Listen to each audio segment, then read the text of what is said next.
Welcome back to Lord Shiva. ഇന്ന് നമ്മൾ കൈലാസനാഥന്റെ 13ാമത്തെ എപ്പിസോഡാണ് കാണാൻ പോകുന്നത്. മുൻ എപ്പിസോഡുകളുടെ ലിങ്ക് ഞാൻ ഡിസ്ക്രിപ്ഷൻ ബോക്സിൽ കൊടുത്തേക്കാം. കണ്ടിട്ടില്ലാത്തവർ കയറി ഒന്ന് കാണണേ. പിതാവിനെ തന്റെ നിരപരാധിത്വം തെളിയിക്കാനാകാതെ കരയുന്ന സതിയെ പ്രതീക്ഷിച്ചതിനു വിപരീതമായി സ്നേഹത്തോടെയാണ് ദക്ഷൻ സമീപിക്കുന്നത്. ഇത് കണ്ട് എല്ലാവരും ഒരുപോലെ അത്ഭുതപ്പെടുന്നു. ദോഷം നിന്റേതല്ല, എന്റേതാണ്.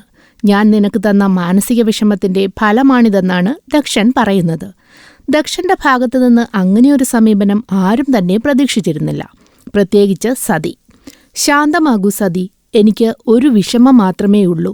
ഇത്രയേറെ യാതനകൾ നീ സഹിച്ചിട്ടും എന്നെ നീ അതൊന്നും അറിയിച്ചില്ല. നിനക്ക് അത്രപോലും അധികാരം എന്നിലില്ലേ? നാം കോപിതനായിരുന്നു, അത് സത്യമാണ്. അത് സതി ചെയ്ത തെറ്റിനോട് മാത്രമാണ്. പ്രിയപുത്രി സതിയോടായിരുന്നില്ലെന്നും ദക്ഷൻ പറയുന്നു. ഇത് കേൾക്കുന്ന സതി, അങ്ങയെ ഒരിക്കലും അവഹേളിക്കണമെന്ന് ഞാൻ വിചാരിച്ചിട്ടില്ല. ഞാൻ അങ്ങയെ ആദരിക്കുന്നു. എന്നെ അങ്ങ് വിശ്വസിച്ചാലും ഇതൊക്കെ എങ്ങനെ സംഭവിക്കുന്നുവെന്ന് എനിക്കറിയില്ലെന്നൊക്കെ പറയുന്നു. എനിക്ക് നിന്നെ നമ്മേക്കാൾ വിശ്വാസമുണ്ട്. എന്തൊക്കെ സംഭവിച്ചാലും അതെല്ലാം മറക്കൂ. ഇതിലൊരു തെറ്റും നിന്റേതല്ല, എല്ലാം മറന്നേക്കൂ എന്ന് പറയുന്ന ദക്ഷനോട് എങ്ങനെ വിസ്മരിക്കാനാകും? എന്റെ തെറ്റ് അങ്ങയുടെ സ്നേഹവും വിശ്വാസവും എന്നിൽ ഇല്ലാതാക്കിയില്ലേ എന്നൊക്കെ പറഞ്ഞ് സതി കരയുകയാണ്. ഈ സമയം പ്രസൂതി വന്ന് പറ്റിയതൊന്നും നിന്റെ തെറ്റല്ല, നിന്റെ അജ്ഞത കൊണ്ടുണ്ടായതാണ് എന്നൊക്കെ പറഞ്ഞ് സതിയെ സമാധാനിപ്പിക്കുന്നു. എനിക്ക് വീണ്ടും പ്രായശ്ചിത്തം ചെയ്യാൻ അവസരം തന്നാലും ഇതിലും കഠിനമായ പ്രായശ്ചിത്തം ഞാൻ ചെയ്തു കൊള്ളാം. ഞാൻ അങ്ങയുടെ ആജ്ഞാനുവർത്തിയാണെന്ന് ഞാൻ തെളിയിക്കുമെന്ന് സതി പറയുമ്പോൾ, ഇപ്പോൾ ഒരു പ്രായശ്ചിത്തത്തിന്റെയും ആവശ്യകതയില്ല. നിന്റെ സമർപ്പണത്തിനും സത്യനിഷ്ഠയ്ക്കും ഒരു പിതാവെന്ന നിലയിൽ എനിക്ക് പരാജയപ്പെടേണ്ടി വന്നുവെന്ന് ദക്ഷൻ പറയുന്നത് കേട്ട് സതിക്കും പ്രസൂതിക്കും സഹോദരിമാർക്കും ഒരുപോലെ സന്തോഷം തോന്നുന്നു. നീ എന്നോട് ക്ഷമിച്ച് നിന്റെ കൈകൾ കൊണ്ട് തന്നെ വിഷ്ണുമൂർത്തി പൂജയിൽ എന്നെ സഹായിക്കണമെന്ന് പറഞ്ഞ ശേഷം അറയിലെ താമരപ്പൂക്കൾ നീക്കുവാൻ തോഴിമാരോട് പറയുവാനും ദക്ഷൻ ആജ്ഞാപിക്കുന്നു. ഇനി ഈ വിഷമത്തെക്കുറിച്ച് ആരോടും ചർച്ച ചെയ്യേണ്ടതില്ല. ഞാൻ നിന്നെ പഴയതുപോലെ കാണാൻ ആഗ്രഹിക്കുന്നു. കളിച്ചു ചിരിച്ച് ഉല്ലസിച്ച് മുന്നോട്ടു പൊക്കോളുവെന്നും അദ്ദേഹം സതിയോട് പറയും. അതോടെ അതുവരെ അനുഭവിച്ചിരുന്ന എല്ലാ മാനസിക സംഘർഷങ്ങളും മനസ്സിൽ നിന്ന് മാറുന്നതോടെ സതി പ്രസന്നവദനയാകുന്നു. ശേഷം അദ്ദേഹം സ്വന്തം കൈകൊണ്ട് സതിയെ ഊട്ടുന്നു. ഇത് കാണുന്ന മറ്റു കുടുംബാംഗങ്ങൾക്കും സന്തോഷമാകും. അതോടൊപ്പം തന്നെ വസന്തോത്സവത്തിന് വേണ്ട എല്ലാ തയ്യാറെടുപ്പുകളും മുൻവർഷത്തേക്കാൾ ഗംഭീരമാക്കണമെന്ന് ദക്ഷൻ സതിയോട് പറയുന്നു. ഈ സമയം അതിഥി, കുറേ ദിവസങ്ങളായി നിന്റെ അഭാവത്തിൽ നമ്മുടെ ഉദ്യാനത്തിലെ വൃക്ഷലതാദികളൊക്കെ അവഗണിക്കപ്പെട്ട് വാടിപ്പോയിരിക്കുന്നു. നീ എന്നോടൊപ്പം ഉദ്യാനത്തിലേക്ക് വരൂ എന്ന് സതിയോട് പറയുന്നു. സതിയും പിതാവിനോട് അനുവാദം വാങ്ങിയ ശേഷം ഖ്യാതിയെയും കൂട്ടി ഉദ്യാനത്തിലേക്ക് പുറപ്പെടും. അവര് പോയ ശേഷം ദക്ഷന്റെ മുഖഭാവം പെട്ടെന്ന് മാറുന്നു. ഇത് കാണുന്ന പ്രസൂതിയാകെ ആശയക്കുഴപ്പത്തിലാകും. ശേഷം സതിയുടെ അറയിലുണ്ടായിരുന്ന താമരപ്പൂക്കൾ മുഴുവൻ ഒരു വലിയ തുണിയിൽ കെട്ടി പുറത്തേക്ക് കൊണ്ടുപോവുകയാണ് തോഴിമാര്.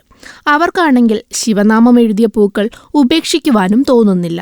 സ്വന്തം പുത്രിക്ക് വരെ കഠിന ശിക്ഷ വിധിച്ച ദക്ഷനിൽ നിന്നും കോപം ഏറ്റുവാങ്ങേണ്ടി വരും എന്ന ഒറ്റ കാരണത്താൽ തോഴിമാർ താമരപ്പൂക്കൾ ദൂരെ ഉപേക്ഷിക്കുവാൻ തന്നെ തീരുമാനിച്ച് അതുമായി മുന്നോട്ട് നീങ്ങുന്നു. ഈ സമയം തലയിലൂടെ തുണിയിട്ട് മുഖം മറച്ച ഒരാൾ തോഴിമാരോട് ഒന്ന് നിൽക്കുവാൻ ആവശ്യപ്പെടുന്നു. അതാരാണെന്നാലോചിച്ച് തോഴിമാരങ്ങനെ നിൽക്കുകയാണ്. തോഴിമാരുടെ അടുത്തേക്ക് വരുന്ന അജ്ഞാതൻ ആ താമരപ്പൂക്കളിലേക്ക് വളരെ ആവേശത്തോടെ നോക്കി നിൽക്കുന്നത് കണ്ട് തോഴിമാർ എന്താണ് നിങ്ങൾക്ക് വേണ്ടതെന്ന് അയാളോട് ചോദിക്കുന്നു. ഉടൻ തന്നെ അയാൾ തന്റെ മുഖാവരണം അഴിച്ചുമാറ്റും.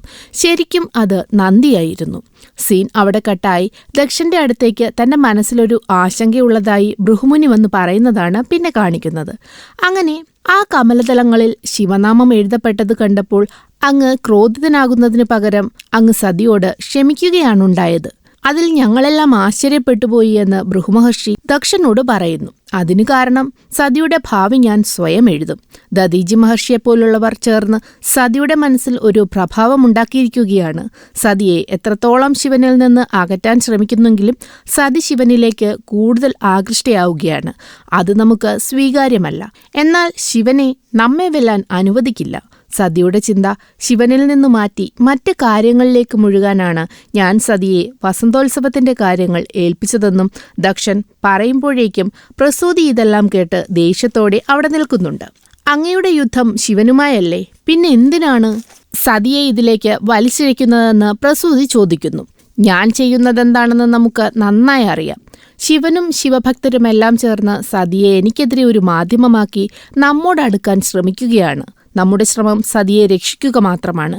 ഞാൻ സതിയെ രക്ഷിക്കുകയാണ്. അതെന്റെ അവകാശവും ഉത്തരവാദിത്വവുമാണ്. നമ്മുടെ പുത്രിയെ നമ്മിൽ നിന്നും അകറ്റാൻ ആർക്കും കഴിയില്ല. അതിനാരെയും ഒരിക്കലും അനുവദിക്കുകയില്ലെന്നും ദക്ഷൻ പറയും. ഈ സമയം ഉദ്യാനത്തിൽ നിൽക്കുന്ന തോഴിമാര് നന്ദിയോട് എന്ത് വേണമെന്ന് ചോദിക്കുമ്പോൾ ദയവായി നിങ്ങൾ ഈ പുഷ്പങ്ങൾ വലിച്ചെറിയരുത്, എനിക്ക് തന്നാലുമെന്ന് നന്ദി പറയുന്നു. ഞങ്ങൾക്ക് നിങ്ങളെ അറിയില്ലല്ലോ, പിന്നെങ്ങനെ ഇതൊക്കെ നിങ്ങൾക്ക് നൽകുമെന്ന് തോഴിമാര് പറയുന്നു. ഇത് വലിച്ചെറിഞ്ഞ് കളയാനാണ് ദക്ഷൻ കൽപ്പിച്ചിരിക്കുന്നതെന്നും തോഴിമാര് പറയുമ്പോഴേക്കും സതിയും കൂട്ടരും അങ്ങോട്ടേക്കെത്തുന്നു. ഈ പുഷ്പങ്ങൾ എനിക്ക് തന്നാലുമെന്ന് നന്ദി നിർബന്ധം പിടിക്കുന്നത് കണ്ട് തോഴിമാരാകെ ഭയന്നു പോകും. എന്താണിവിടെയെന്ന് ചോദിച്ചുകൊണ്ട് സതി അപ്പോഴേക്കും വരും. കുമാരി സതി എന്ന് അഭിസംബോധന ചെയ്തുകൊണ്ടാണ് തോഴിമാര് കാര്യം സതിയോട് പറയാൻ തുടങ്ങുന്നത്.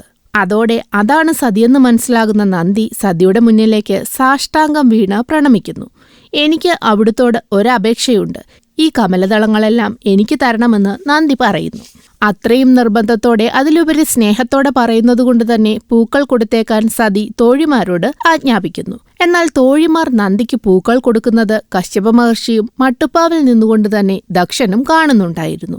നന്ദിയെ തിരിച്ചറിയുന്നതുകൊണ്ട് തന്നെ അദ്ദേഹത്തിന് അതിയായ ദേഷ്യവും വരും. വേഷപ്രച്ഛന്നനായി വന്നിട്ടു പോലും നന്ദിയെ മനസ്സിലാകുന്നതോടെ കലി കയറി നിൽക്കുന്ന ദക്ഷനെ കാണിച്ചുകൊണ്ടാണ് 13ാമത്തെ എപ്പിസോഡ് അവസാനിക്കുന്നത്.